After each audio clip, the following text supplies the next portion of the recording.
Finally, a pre-bedtime routine to end the day's stress and go to bed on a high note. Let's find out.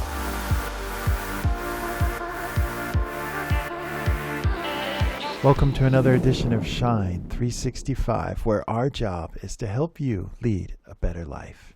Today we'll be reviewing an article by Well and Good. Don't go to bed angry, a happiness expert on how to plan a bedtime routine to end your day on a high note, by Natalie Camacho. It's likely that you've gone to bed angry before at some point in your life, whether it's a result of an argument, a work-related issue, or a frustration regarding current events. But going to bed angry can really compromise your sleep, which can in turn impact your mood and productivity the next day. Happiness experts contend that having a bedtime routine that focuses on going to sleep in a good mood can help you snag higher quality sleep and thus wake up on the right side of the bed.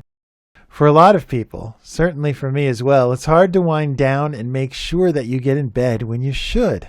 Setting and sticking to a pre-bedtime routine is linked to better sleep, better hygiene, and it ensures that we go to bed when we should. Let's look at some of these bedtime hacks. Number 1.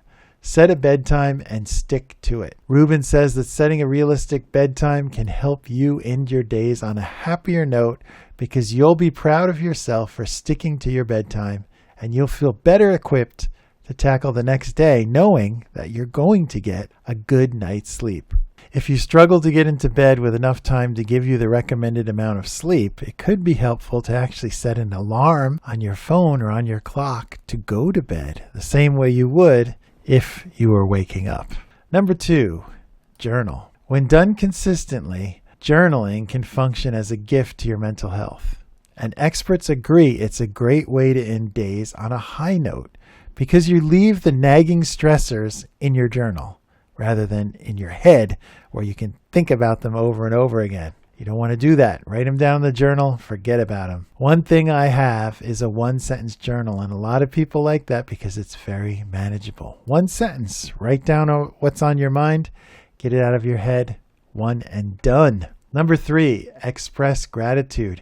Happiness coach Rochelle Gapere suggests trying a bedtime gratitude practice called 3 Good Things, during which she notes 3 good things that happened during her day.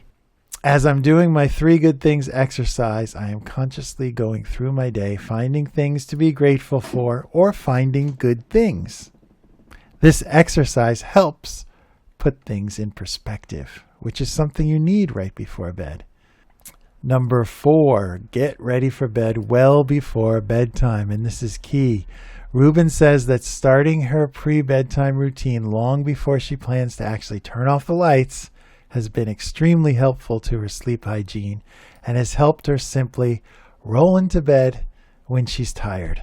I was finding that I would be so tired that I would stay up because I couldn't face taking out my contacts, washing my face, changing my clothes, all the things you generally do before bed. But if you do that early and prepare, then it's easy when you're tired to just go up to your bed and lay down. Number 5.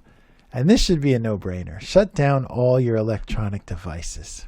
I have a little plastic bed that I put my phone on so that my phone can go to bed right next to me. This allows me to have some separation between the end of the workday and the beginning of going to bed. Number 6, visualize what you want to do the next day and what you want it to look like.